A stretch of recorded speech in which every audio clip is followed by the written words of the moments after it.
Pertama, kita coba di brainstorming dulu, coba digali dulu cara berpikir kita supaya benar menempatkan Al-Quran itu sebagai mukjizat, bukan sekedar kita bacaan. Ini bedanya nanti dengan bacaan-bacaan biasa dan juga dengan kitab-kitab suci sebelumnya. Ingat, ada yang hanya sekedar wahyu memberikan penguatan tauhid, ada yang menjadi kurikulum hidup. Nah, Al-Quran ini bukan sekedar wahyu yang mengkonfirmasi keimanan kita, tapi di saat yang bersamaan menjadi kurikulum kehidupan kita sampai kita menghadap Allah Subhanahu wa Ta'ala. Itu ada di Quran surah kedua Al-Baqarah di ayat ke-185. Saking istimewa dan tingginya, dipilihkan di malam terbaik, di hari terbaik, di bulan terbaik, oleh malaikat terbaik kepada Rasul terbaik. Malamnya saking pentingnya, suasana di malam itu dinaikkan semua jenis kebaikan sehingga amal soleh pun naik lebih dari 1000 bulan pahalanya. Itu nanti ada di Quran surah ke-97. Inna anzalnahu fi lailatul qadr. Tuh, kenapa pakai lailah tidak pakai lail? Kalau lail itu hanya menunjuk waktu, di waktu malam. Anda mau tahajud, ambil sebagian waktu malam. Quran surah 17 ayat 79. Wa minal laili fatahajjad bi. Dari sebagian malam, waktu yang cukup panjang itu, ambil sebagian untuk menunaikan tahajud. Jadi lail, layali, lela, lili, ya, lala itu malam. Ibu lili, ibu malam-malam. Kalau pakai ta, lailah, berarti ada yang istimewa di malam itu. Karena itu begitu detil diksi Al-Quran itu, ayatnya ketika menampilkan inna anzalnahu fi lailatul qadr. Berarti ada yang istimewa di malam itu. Ya, saking istimewanya, malamnya berubah suasananya, berubah nilai pahalanya. Wa ma adraka ma lailatul qadr. Lailatul qadri khairum min alfi syahr. Bukan 1000 bulan ya, lebih dari 1000 bulan. Nanti bergantung kadar keikhlasan. Kalau yang berhitung 1000 bulan ya dikasihnya 1000 bulan. Ya, kalau tidak pernah berhitung, Allah berikan pahala tanpa hitungan. Harinya ketika turun itu Jumu'ah, menjadi sayyidul ayyam.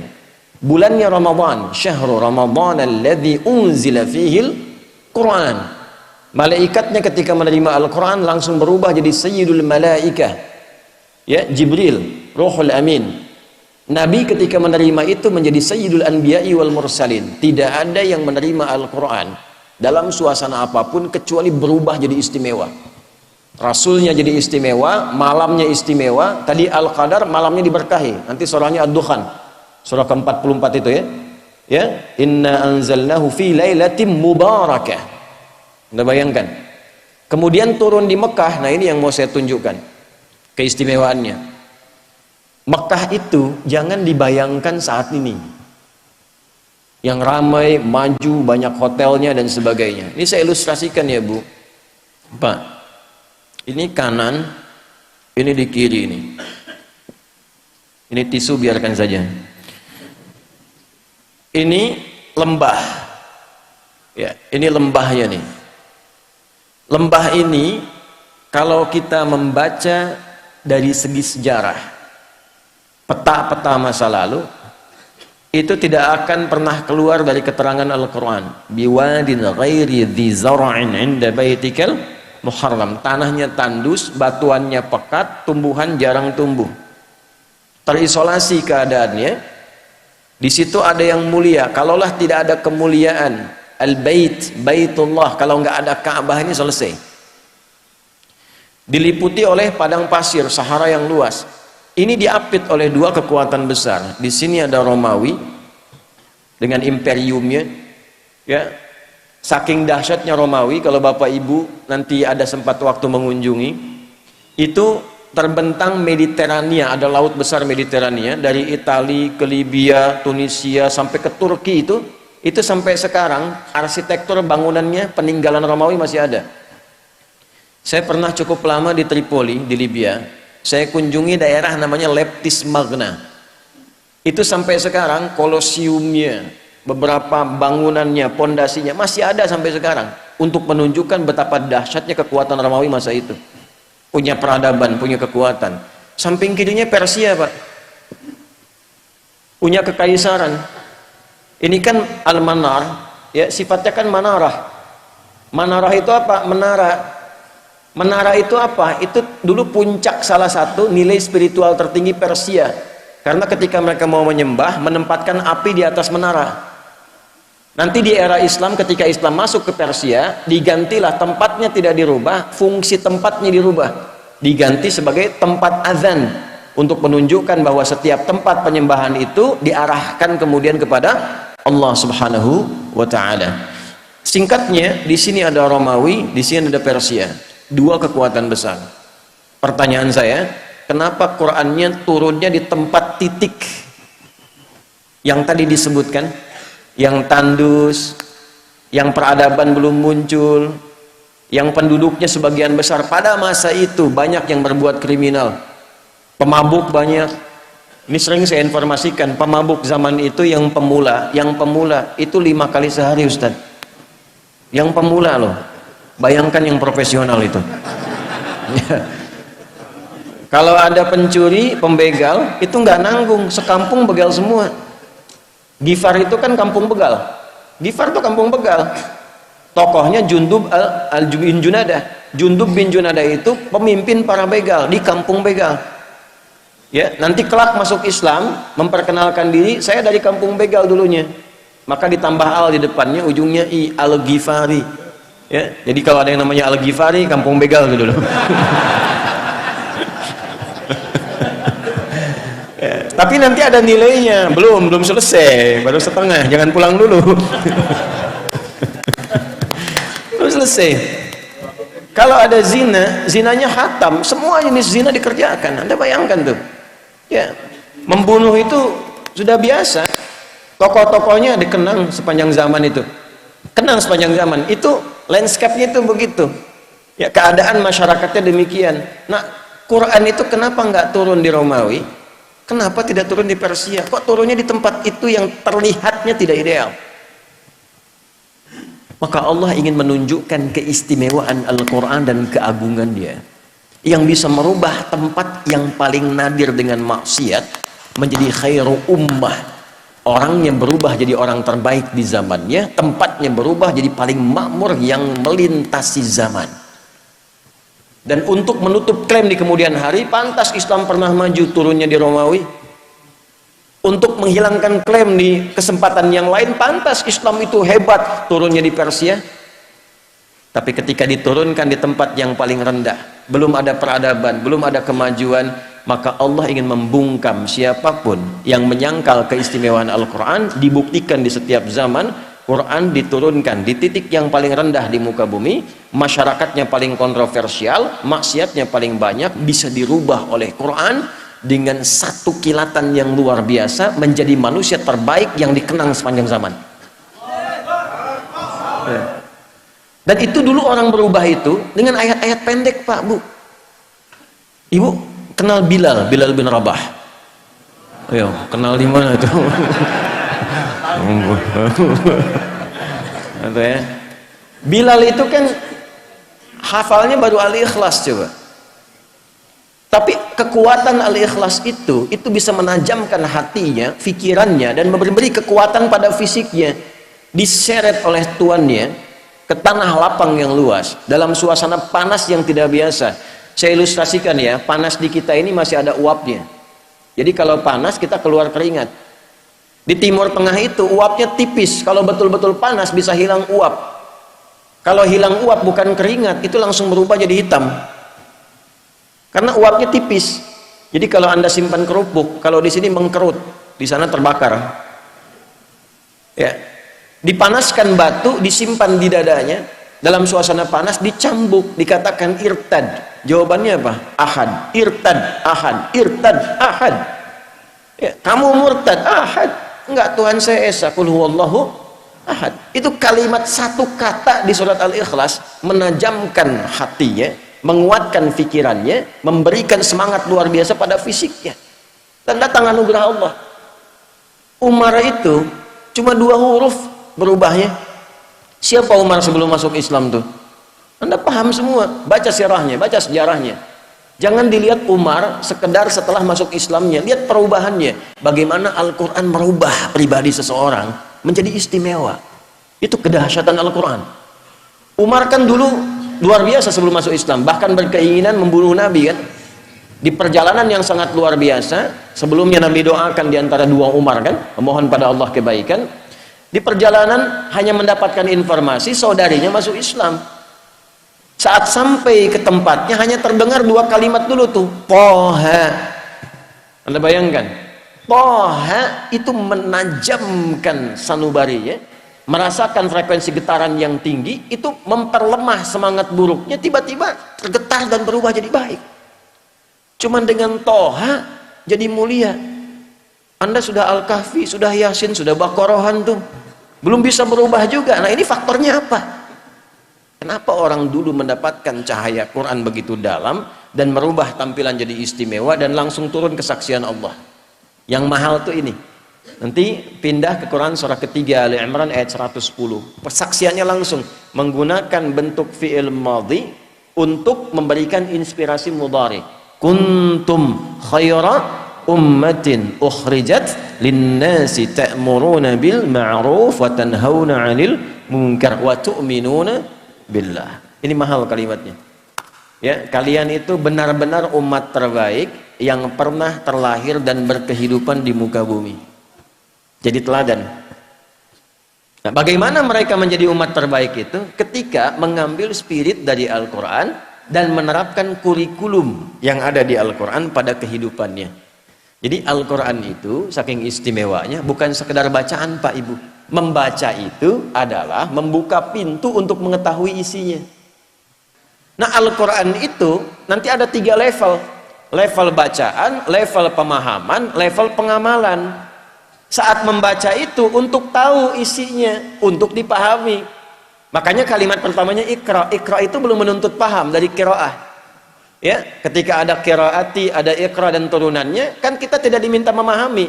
Di mana-mana orang baca pertama kali itu untuk bisa baca, tidak dituntut paham. Itu hukum standar. Setelah itu memahami. Maka pindah ke tilawah. Tilawah itu, Bapak Ibu sekalian, bukan sekedar baca, tapi membaca, memahami apa yang dibaca. Setelah periode Nabi diisi dengan wahyu, setelah itu dialihkan tahapnya dari qiraah ke tilawah. Ketika ada praktek ibadah dan muamalah, langsung berubah jadi tilawah, bukan qiraah lagi. Ya, contoh, sholat ini.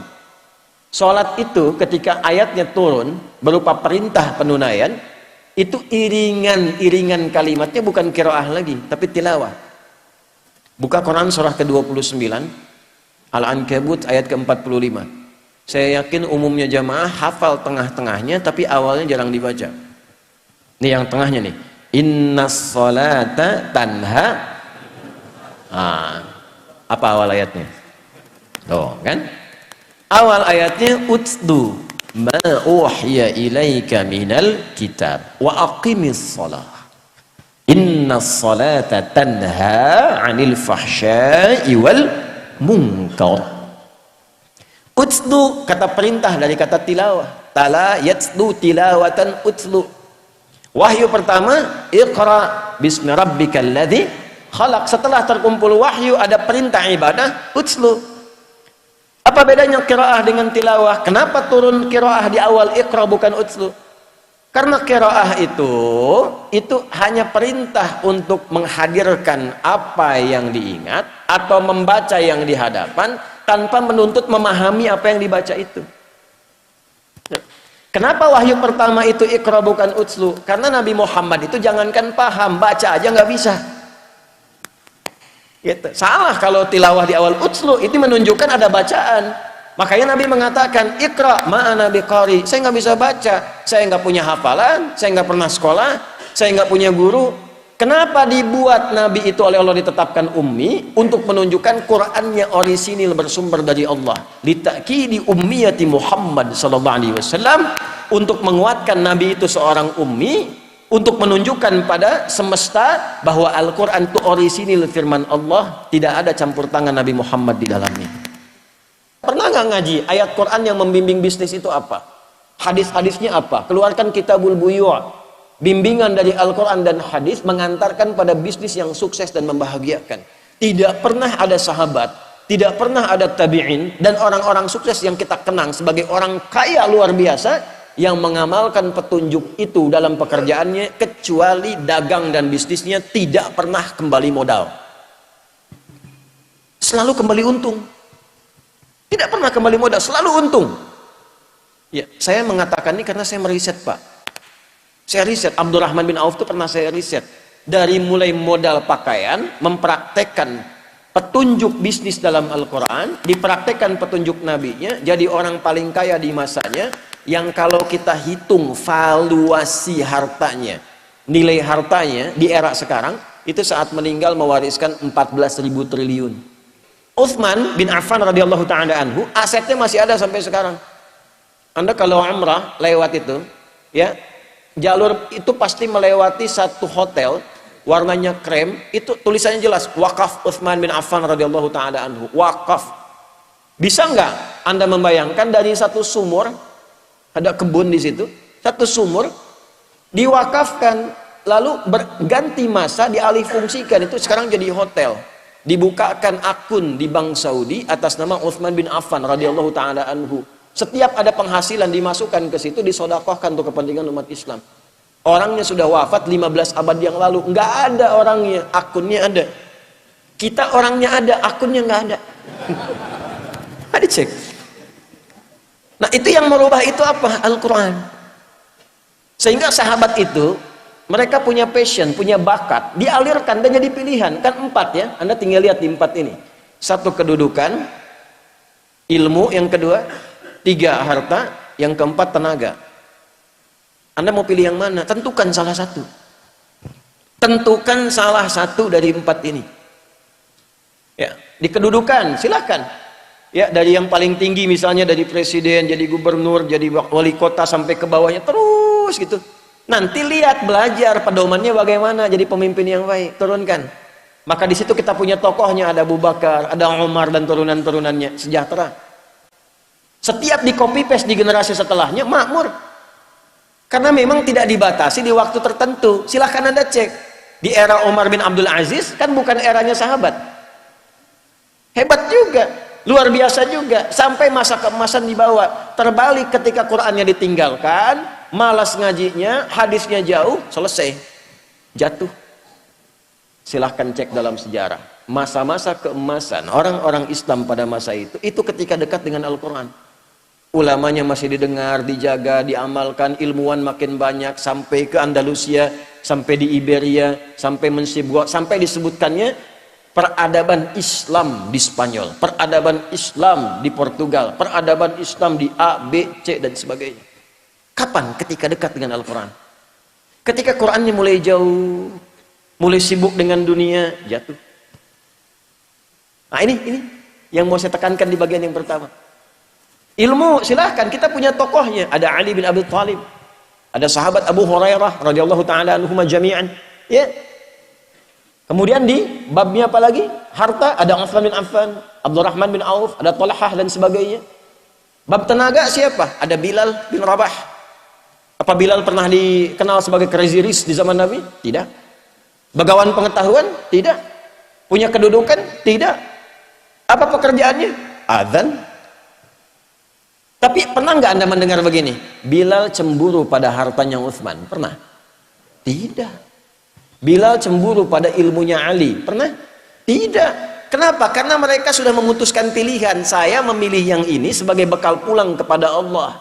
Jadi nggak ada cemburu pada yang lain karena punya jalan hidup. Saya memilih adzan. Kenapa? Karena saat adzan Allahu Akbar, Allahu Akbar. Begitu selesai Nabi komen, aku mendengar suara tapak kaki Bilal itu di taman surga. Dan dari teriakannya itu dipanjangkan lehernya, kata kiasan. Maksudnya diberikan keutamaan dari suara adzannya. Bilal begitu dengar, adzan aja saya udah ke surga. Ngapain saya capek kayak Utsman itu kan? Makanya beliau pilih itu. Jadi kebanggaan. Anda bayangkan, setelah Nabi meninggal, itu dikejar-kejar, dicari Pak Bilal ada di mana. Sembunyi mempertahankan passionnya. Sembunyi, ditawari ketua Mahkamah Agung. Tuh. Anda bayangkan? Itu kan penawarannya tinggi, itu hakim agung tertinggi, ditawarin, ngumpet di pedalaman. Akhirnya karena nggak bisa, bagaimana dirayunya? Azan aja deh. Baru mau datang. Jadi tapi begitu sampai asyhadu anna Muhammad Rasulullah, pingsan. Karena membayangkan kenangan bersama Nabi, membayangkan keutamaan. Ini balik lagi. Jadi kebanggaan. Rizki kan sudah teratur. Asal Anda bergerak, Allah kirimkan. Profesi itu kan cuma perbedaan dalam mencarinya saja. Yang dosen, yang arsitek, yang dokter, itu cuma perbedaan dalam mencarinya. Kuota rizkinya teratur. Walladzi qaddara fahada. Telah ditetapkan, diberi petunjuk, tinggal ikhtiar, rizki dapat. Jadi biasa-biasa saja. Orang dulu tuh biasa-biasa saja, menganggap Abdurrahman bin Auf biasa-biasa saja. Kata Nabi, ya, ini kalimat yang sangat viral ini. Kalimat sangat viral. Beliau itu tidak khawatir dengan orang Islam yang kaya, karena kaya itu biasa saja. Yang khawatir itu yang tak mampu memanage kekayaannya. Jadi biasa-biasa saja, tidak usah berlebihan. Sama saja dengan yang ngambil tenaga, dengan yang ngambil ilmu, dengan yang ngambil kedudukan. Yang membedakan cara memanage, cara mengolahnya. Kalau kita punya fikihnya jadi kebanggaan. Oh, Bapak cuma adzan? Iya. Saya punya sanad ke Bilal bin Rabah. Bacakan hadisnya. Dan itu kan jadi kebanggaan tersendiri. Fikihnya ada, jalannya ada. Nah, ini yang ingin saya tekankan dari nilai-nilai Al-Quran.